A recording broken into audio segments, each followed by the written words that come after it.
All right. Again, welcome everyone to our MBA information session. My name is Jessica Peraza. I am the MBA student recruiter and student engagement coordinator. And with me today is also Maggie, who oversees the admissions process for our MBA online. And again, I wanted to welcome you to discuss any questions, and hopefully you can learn a lot about our really great program here at Cal State San Bernardino. Um, like I mentioned throughout the presentation, feel free to ask questions, and you can do that by raising your hand, putting your questions in the chat box. Maggie, if you can help me, just let me know if you have any questions there. Perfect. Thank you so much.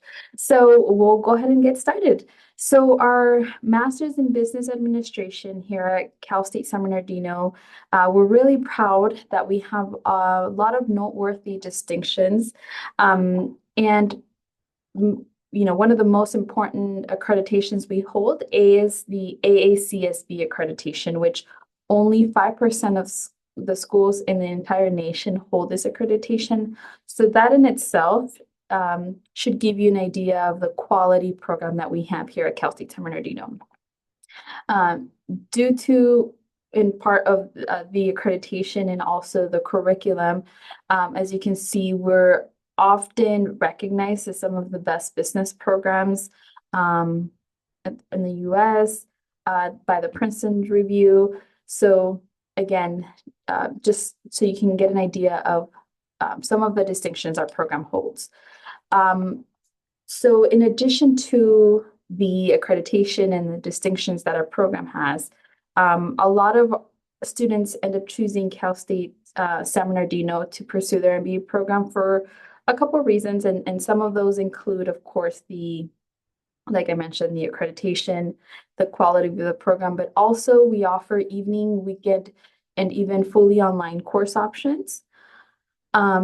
Depending on the program, we'll get into it a little bit more in detail, but depending on the program, we offer flexibility with the courses. We cater for students who might be working adults or might have other full-time responsibilities.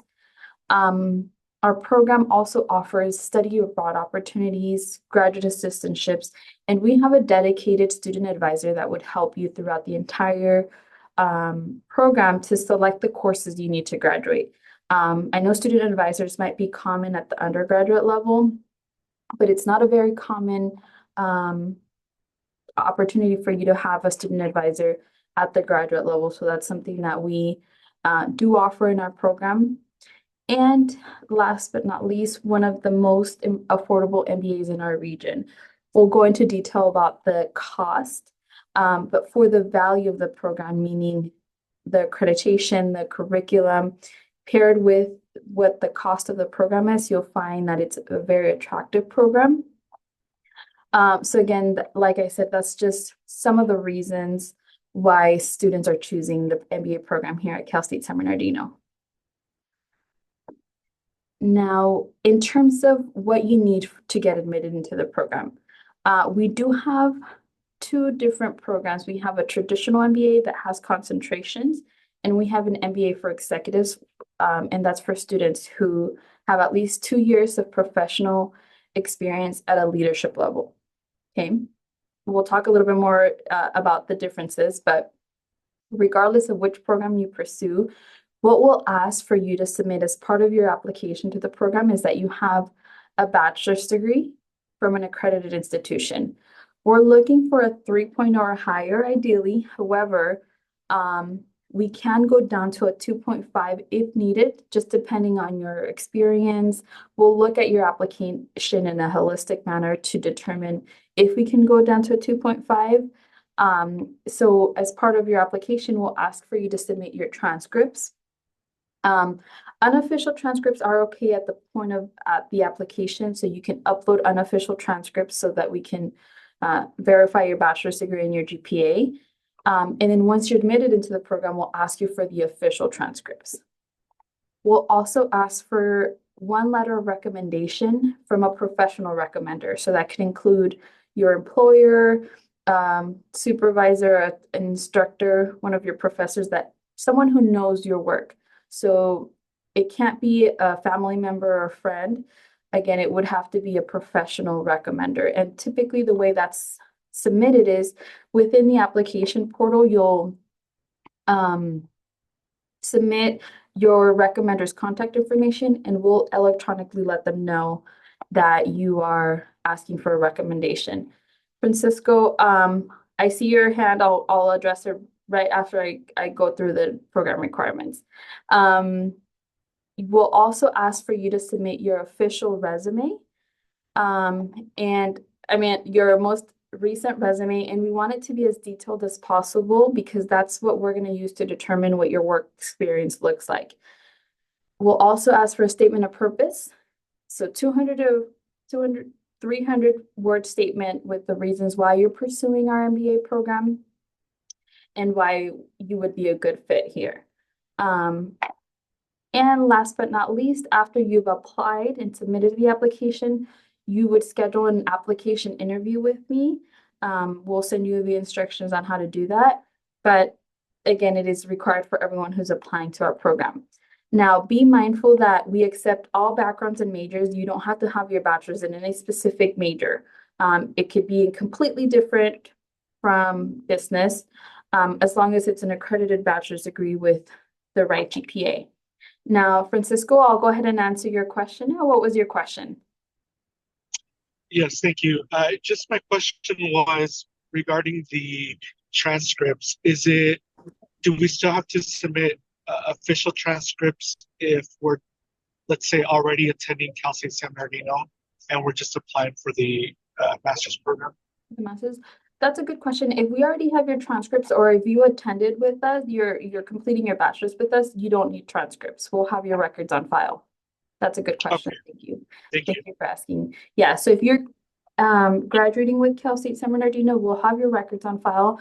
So within the application, sometimes it prompts you to update something. So if that's the case, what you can do is in a Word document, just write, I graduated from Cal State San Bernardino, and that'll prompt us when we're reviewing your application to look up your student files, but it's a fairly easy process.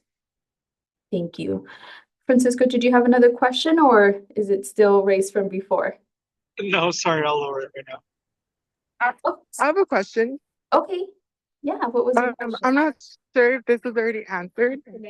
But for like the GMAT, is there like anything that can like is there a way to get it waived or like it has to be taken? I was actually gonna go right into that, so perfect timing. All right, so in addition to all the requirements I previously mentioned, students have to also meet what we call the business aptitude requirement. So for the executives MBA, you have to meet it with at least 2 years of leadership experience. And again, we verify that with your resume. So that's the only way to meet the business aptitude with work experience. Now, for traditional MBA students, the business aptitude requirement can be met by having at least one of the following, so not everything. So some of the ways you can waive the GMAT or the GRE is if you have a 3.2 it says 3.2, but we actually can go down to a 3.0. So if your GPA is 3.0 from an AACSB accredited undergraduate business program. So for example, if you graduated with Cal State San Bernardino's bachelor's program, business program, I should say, and you got at least a 3.0 or higher, then you can meet the business aptitude that way. Another way is if you already have an accredited graduate level degree from any institution. So it doesn't have to be from Cal State San Bernardino necessarily. It can be from any program as long as it's a graduate level that's accredited. Another way to satisfy this, it's by having at least 2 years of professional experience in a leadership role. So to kind of like the MBA for executives, we'd be looking at your resume to determine if you can meet your business aptitude that way. Now, if you don't have any of the 3 above, then that's when we would ask for you to take the GRE or the GMAT test, which are standardized exams that are intended to gauge how successful you're going to be in graduate school. So they're third-party exams, so we don't issue the exam. You register directly through the companies, and then you provide us with the scores.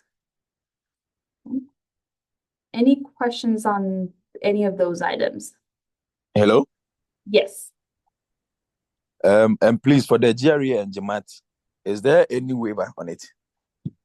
Can you repeat that question? The GRE and GMAT test score, is there any waiver for it? Probably having a certain GPA or work Right. experience, certain So years. if you meet any of the three above, you can waive it. And for the GRE and GMAT, there is a waiver for that. I'm sorry, can you repeat that? The GRE and GMAT, is there any waiver for that test score? Waiver, like you mean a Yes, fee waiver? please. No, please. For the test score, probably having a higher Yeah, GPA. so Yeah, okay. that's what I'm saying. You only need Okay. one of the following. If you don't have the other three, then you do need GRE or GMAT. We can't waive it. But you have to have one of the three above. Oh, okay. Okay. Yeah, Let me take you a don't screen. need all of them, just one. No, okay, just one. Oh, okay. Thank you very much. Of course. Please, for the funding part, is it that any admitted student or you should be meeting some certain criteria? If what is it? The funding part, is it that any admitted student will be funded or there is a certain criteria also for that one?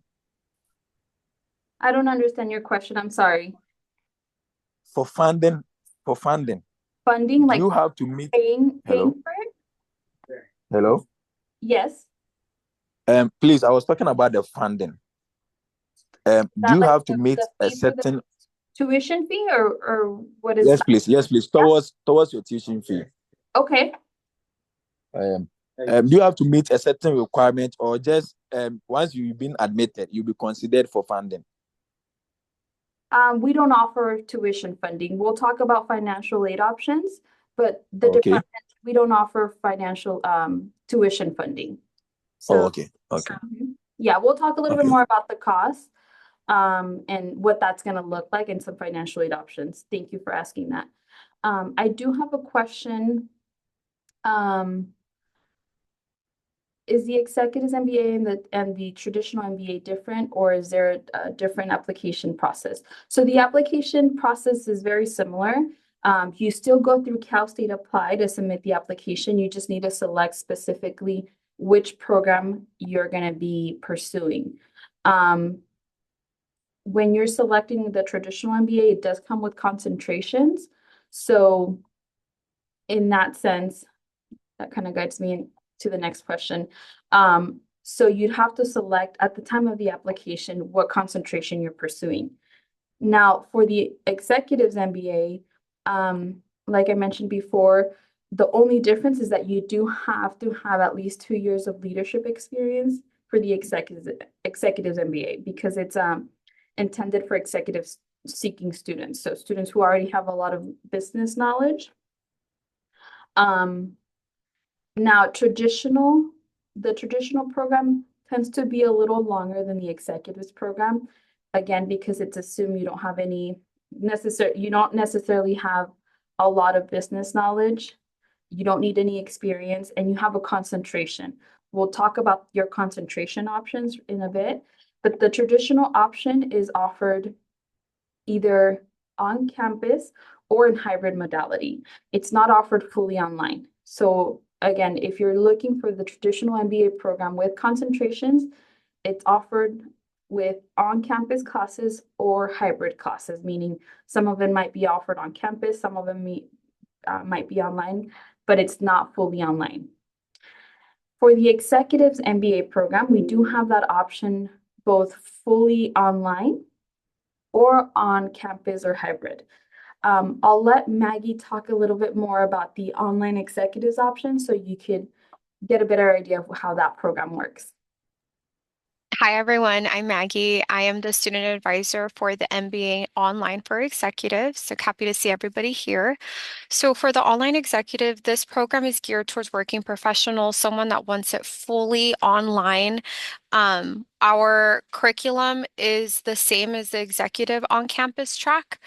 There are 30 units in total for you to complete, 10 courses. The biggest differentiator from the traditional MBA is making sure to have the 2 years of leadership experience, and we verify that through your resume. So if you are interested in moving forward, the best thing for you to do is for you to verify that you have those 2 years of leadership experience. So you would be able to email me directly or the MBA online email, and I'll send that over in the chat.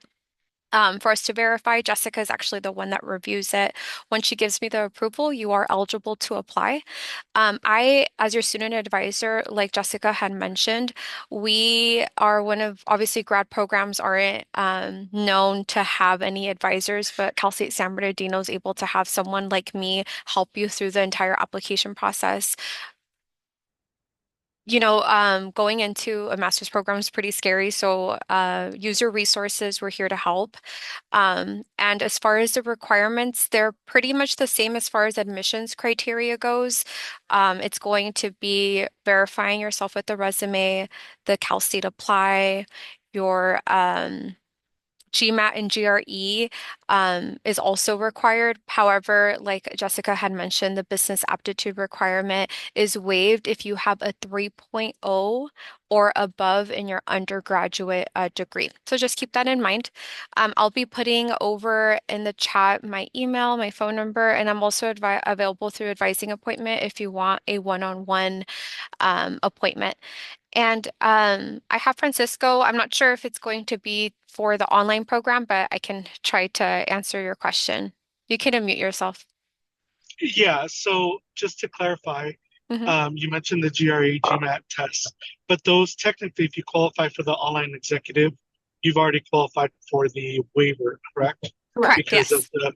the business aptitude portion, the 2 years Mhm. experience in leadership. Yes, that's correct as well. Okay. And then and again, another clarification, the difference between the two executive programs and the traditional is that obviously you you have to be qualify for the executive ones, but also there is no concentration on those two programs like there is in the traditional program. Am I understanding that correctly? Exactly. That's correct. Yes, you understood that correctly. So if you pursue the Okay. MBA for executives, either online or on campus, there are no concentrations for that program. If you wanted to pursue the concentration, it would have to be the traditional MBA on campus. Understood. So there is no option to have a concentration in the online or in either executive program. That's correct. And yes. Correct. Okay. Thank you. Thank you, Maggie. You're welcome, Jessica. And just to clarify, so I saw a question in the chat asking about is the MBA executive program still semester based? So it depends on which modality you pursue. So our on-campus or hybrid programs, we are semester based, meaning classes are all 15 weeks long. And you take multiple classes simultaneously. Most students take between 2 to 3 classes per semester. Now, with the online MBA, the modality is a little bit different. You only take one course at a time. However, each course is only 6 weeks long or 5 weeks long. So, and there are classes that go through winter and summer if you wanted that option. So the fully online program has a different modality. So it's not a semester based necessarily. You take 2 sessions per semester. So 6 weeks or 5 weeks long. I don't know if that kind of clarifies that. And the next question is, are most classes available in the evenings for the executive option if they're not online? So the fully online program, just to clarify, all the classes are asynchronous, meaning there's no class meetings. You still have an assigned instructor and classmates taking the same course with you, but the difference is that you're not meeting for lecture. Now, if you're pursuing our traditional or executives MBA on campus, then these courses are going to be, there are class meeting times, and they start from 5:30 p.m. or later. So they're always in the evening. Nothing's going to start before 5:30, regardless of whether you do the traditional or the executives MBA on campus. And then let's see. Let me see if I missed any other questions in the chat. Jessica asked, oh, we already answered that question. Stephanie asked, can you elaborate more on the traditional MBA? You also said you have to be on campus. Please explain. Yeah. So for the traditional MBA on campus, like I mentioned, there are some classes that are fully online where you don't have to come to campus, but the program is not fully online, meaning at least once a semester you'll have to come to campus 1 to 3 evenings per week. And if that's the case, your classes would start at 5:30 p.m. or later. So depending on the semester that you're in, and depending, of course, on the classes that you need to take that particular semester, there might be some classes that are fully online. Some of them are only offered on campus. So it's usually a combination. Students tend to take 2 to 3 classes per semester, like I mentioned. So again, you would decide which class fits you better depending on what classes you need that particular semester. I do have a question about the program lengths. The fully online MBA can be completed in about 2 years. That's the MBA for executives. Okay, and that's assuming you're taking classes back to back. So that includes winter and summer classes. Now the traditional MBA, since as you can see, it's more courses and there's more there's a concentration courses, it's going to be longer. Most students finish within 2.5 years to 3 years. Now it does depend on your concentration. For example, if you're pursuing our cybersecurity concentration, that's 14 classes. So it might take you more closer to 3.5 years to complete that. If you're doing any other one, like I said, based on what we see, most students complete it within 2.5 to 3 years. Now, we did have a student ask if you could do, what if you're interested in multiple concentrations? You can add dual concentrations. So in this case, I believe it was marketing and accounting, maybe. Yes. So, oops, let me go back. You could do the marketing classes and the accounting classes, but you would have to be adding, I believe, about 3 classes more if you're doing the dual concentration, so that it is an option.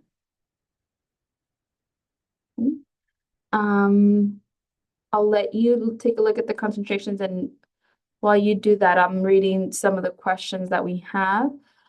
If I do the online MBA full-time and I start in January, does that mean graduation would be December?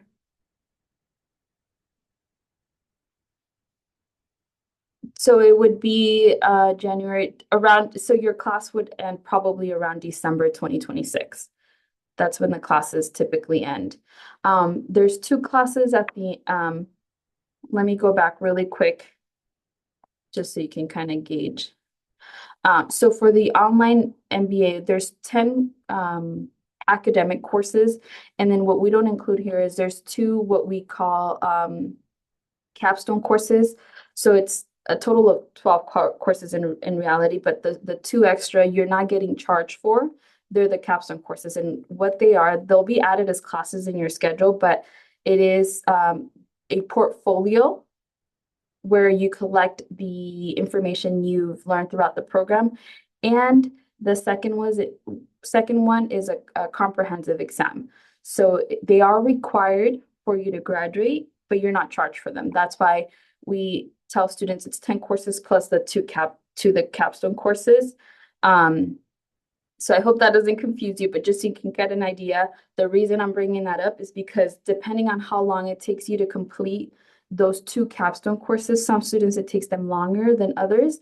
For example, the comprehensive exam, some students have to retake it. Most students don't, but in the event, so that could take a little longer. It is feasible though to complete it. We've seen students even complete it in 18 months. Again, that's assuming you're taking classes back to back and you're completing those two courses, in a timely manner. Okay, yeah, reason I asked that was because I did see on the website that there was mention of completing it as early as like 15 months. So I was trying to understand how that was possible or Okay, perfect. Does that answer your question?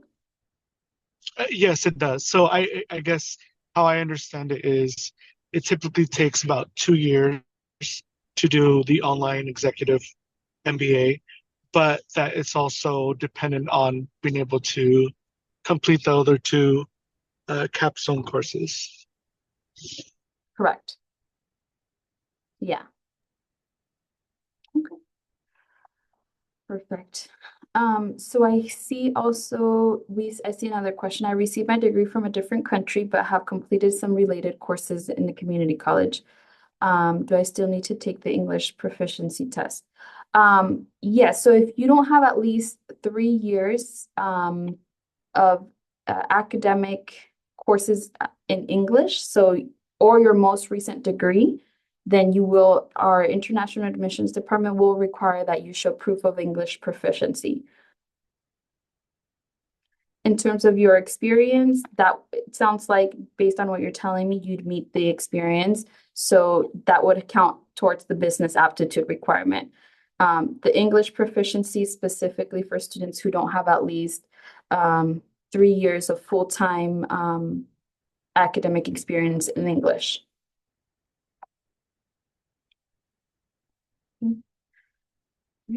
I'll go on to the next slide and feel free to ask additional questions if I didn't clarify.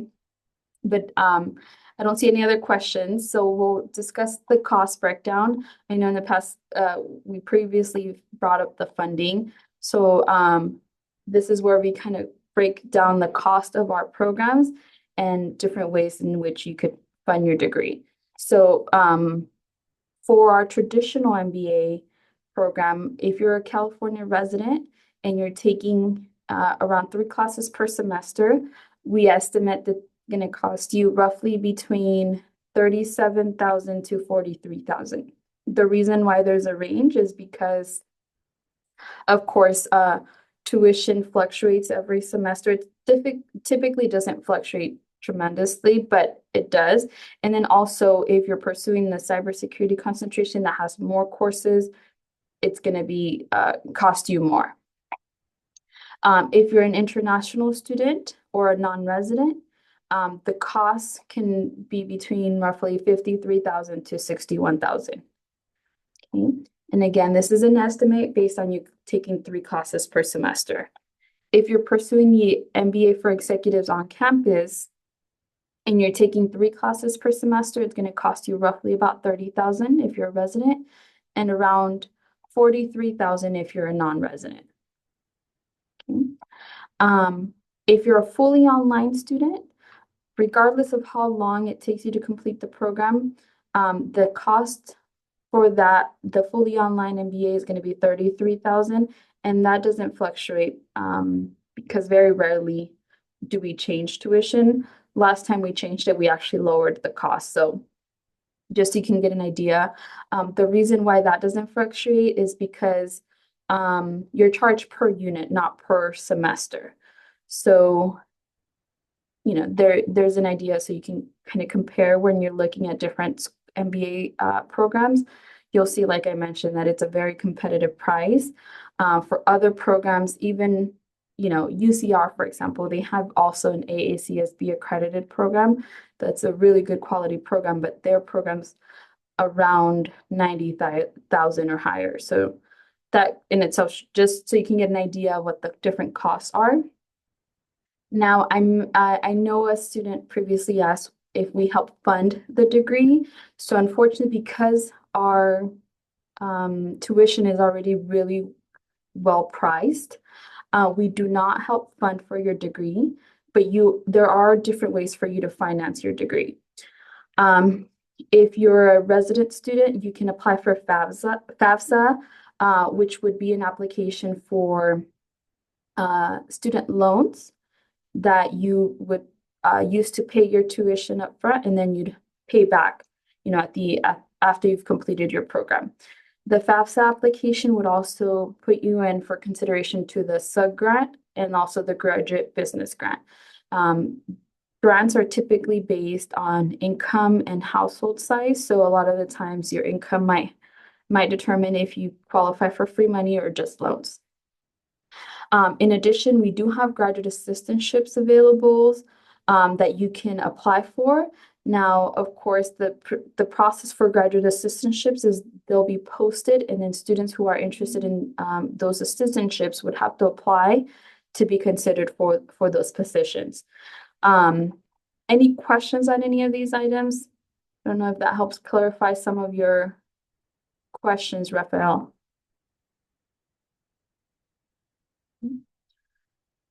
I don't see any questions, so I'll go on to the next slide. And then these are items that we like to tell our students about, our prospective students about, just so you can kind of get an idea of what the program would look like once you're admitted into a program. So we'll have a new student orientation. We have one every fall and in the spring for students who are getting admitted. We have a designated academic advisor, like I said. His name is DeLauren West, and he's great in helping you plan out the classes you need every semester. So he'd be available for you to seek any help with that. We have the Passport Leadership Program, where we have different events throughout the year, both on campus or sometimes fully online. And for every event that you attend you collect a stamp, kind of like you would in a passport. And at the end of the year, if you collect a minimum number of stamps, you get a leadership award, just like a recognition for you to be motivated and becoming engaged in the program. And we also have the Student Ambassadors Program, where we select just a handful of students through an application process. And those selected student ambassadors would represent the MBA student body at different events and would help with the staff with, like, for example, today, the information session. Sometimes we'll invite some of our student ambassadors to give prospective students an insight of what the program entails. So again, I just wanted to kind of give you a taste of what that looks like. And in addition, some services and resources we have available are, for example, our students with disability services in case you need accommodations in any of your classes. We have the Recreation and Wellness Center, really close to our building, actually, which is basically a gym that's accessible to our students. Counseling services, the Veteran Success Center in case you're seeking to utilize any of your military benefits. We have our Career Center, where we have different events throughout the year. We invite potential employers for you to be interviewed for internships or job opportunities.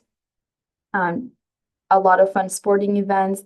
We have a study abroad program where you can actually take a class as your elective, and it would be a study abroad class. So you actually go to a different country in that class to learn about, international business programs. And that class can be actually used towards your degree as an elective class. And then we also have Overshaw Den, which is a center we have for our students who are struggling with basic needs, just like, for example, food, shelter, clothing. And again, it's a great resource for our students, especially if you're on campus, so that you can be successful in our program. Now, if you haven't already, I would invite you to visit our website as well. We have a lot of information for you. If you're still looking into different programs, you can find that information here. Or once you become a student, we actually put most of our information in our website. So go ahead and visit it. It's just csusb.edu/MBA.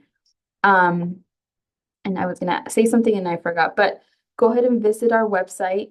And a reminder that we are currently accepting applications for spring 2025. The application is currently open until January 6th. and the semester would begin mid-January 2025.